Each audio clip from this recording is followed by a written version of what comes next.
What's going on, guys? It's Filthy and I'm back with another video. Today we're talking about patch 267 and some changes to the Legacy of Dreams gem that may well be on the horizon.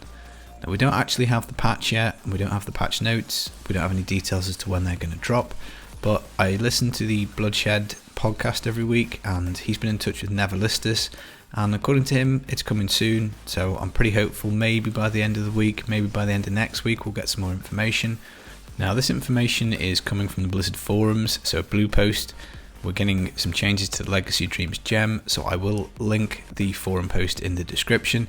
A special shout out to the person who put me onto this, commenting on one of my videos, so thanks very much.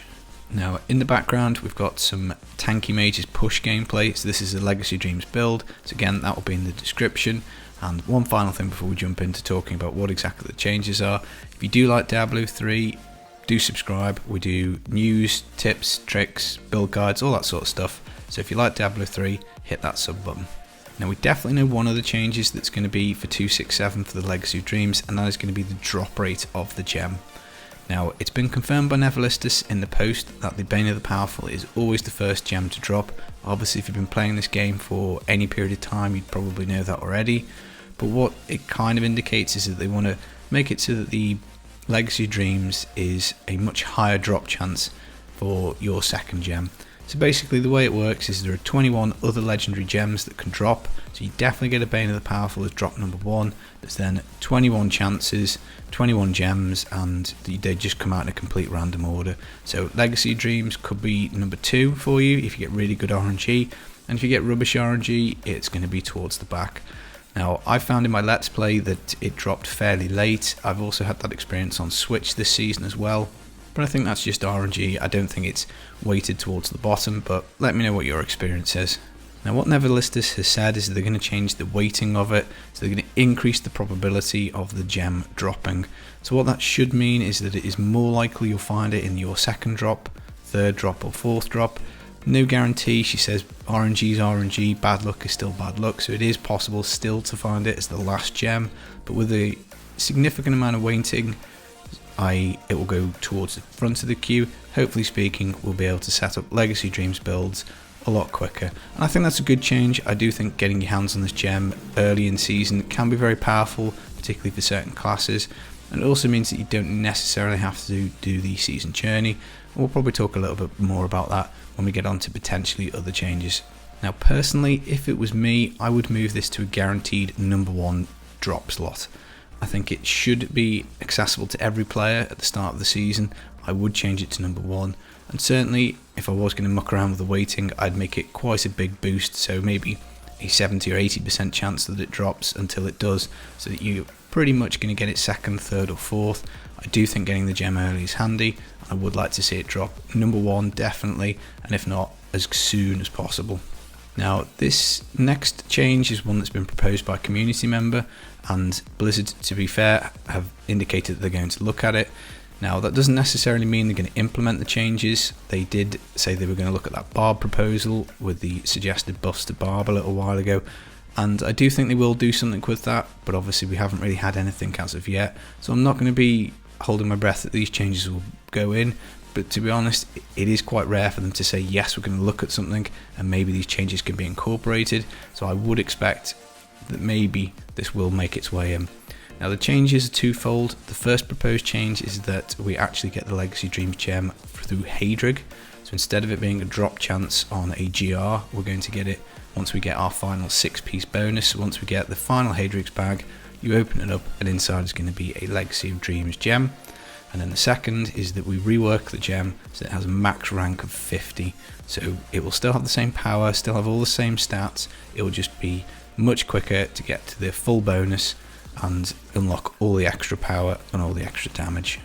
Now, dealing with the first one, having it drop in a Hadrig's bag, I personally don't like this. I think it's just going to take a bit too long to get the gem. Now, the gem in essence is a set bonus, that's what it is. It is a 1 item set, and you can build some powerful builds with it pretty early, but the main downside for it is that to get it at a maximum bonus, you've got to rank it up to level 99. Now, in today's game, with all the power, that's not a particularly onerous task.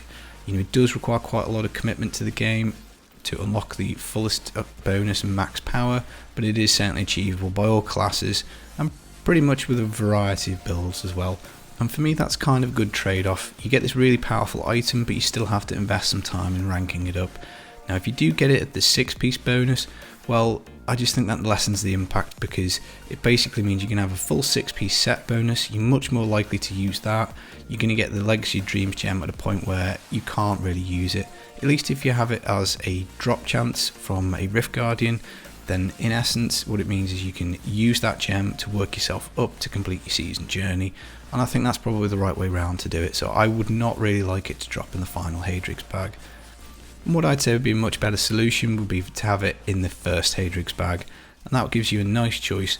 Do I want to put the Legacy of Dreams gem on, or do I want to go for a 2-piece bonus?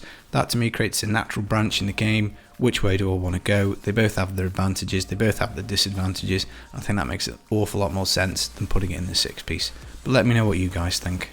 Now, I will be honest, I do have some personal bias. I'm not a huge fan of doing the season journey. I don't like being told I've got to go and do this person on this difficulty, I've got to go here, I've got to do X number of bounties. I do much prefer just simply jumping in and doing rifts. The Legacy of Nightmare season theme for me was absolutely perfect. It allowed me to do it. And again, in my Let's Play, that's kind of what I've done. I've been looking for the Legacy of Dreams. It's just the way that I prefer to play the game. So personally, I wouldn't really want it tied to the 6-piece Hadrig and the final Hadrig bag. I think that would be a mistake. Now moving on to the second proposed change, which is that the gem only ranks up to 50. Now personally, I don't have a problem with it being 99. Again, I do think there's a certain sense of achievement as we rank the gem up to its max level. It grows in power as we grow in power, and that's quite a nice kind of transition. It is good to rank the gem up and feel your power grow, but I wouldn't be against the change. I do know obviously there are a lot of casual players who play this game. A lot of my subscribers are casual players, and ranking a gem up to essentially kind of GR98, because that's roughly where you have to get it up to 99, is still a pretty big deal. Not everybody's got the time to invest in the game, so personally to me it probably wouldn't make a difference if it went from 99 to 50. It's not going to affect me. I'd get it to 99 anyway in the season, so if it did come down to 50, it's not adversely affecting me.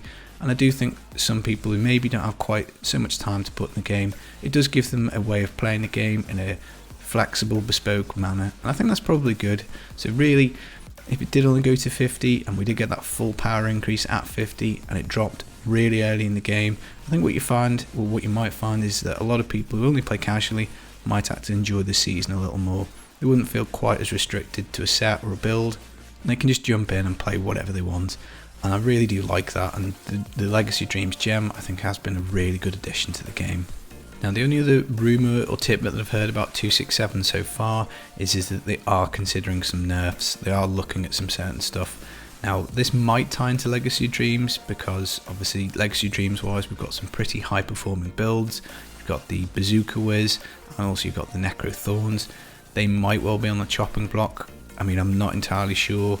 I really wouldn't want to see the actual gem get nerfed. I wouldn't want the figures to come down. I do know some people hold that opinion. A few people have contacted me in the past and say, look, I think this gem's overpowered. Can you discuss it? I think it should come down in power. I think it's fine. I really do like it. I do like the flexibility. I want to be able to play characters in the way that I want.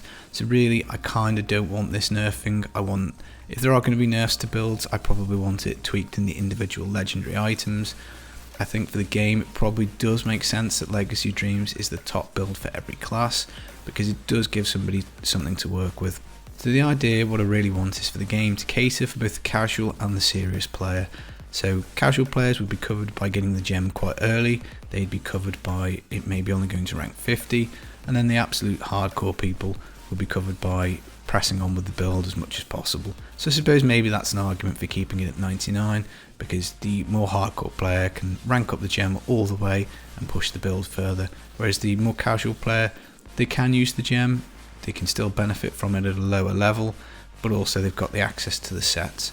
So maybe that's a fair way of doing it. So again, it's interesting to see Blizzard's philosophy. They don't really like nerfing things. I think that's probably sensible. Players don't like power drops. I probably wouldn't be overly enamoured with logging on and finding out that one of my builds didn't work quite as well. Went through that experience with the Legacy of Dreams, Legacy of Nightmares, Blood Nova. After the PTR, it had been changed, and it really sucked in comparison. It took a long time for me to adjust to actually playing that, but we'll just have to wait and see. So hopefully guys, I'll be able to bring you the patch notes pretty soon. I'm hoping, as I say, it's going to be in a couple of weeks, but that's pretty much all the news that I've got in terms of 267 and what might come, so fingers crossed we get it soon. So that's it guys, I hope you enjoyed the video, I hope you found it useful. Drop me a thumbs up if you did, and I will catch you in the next video. Peace.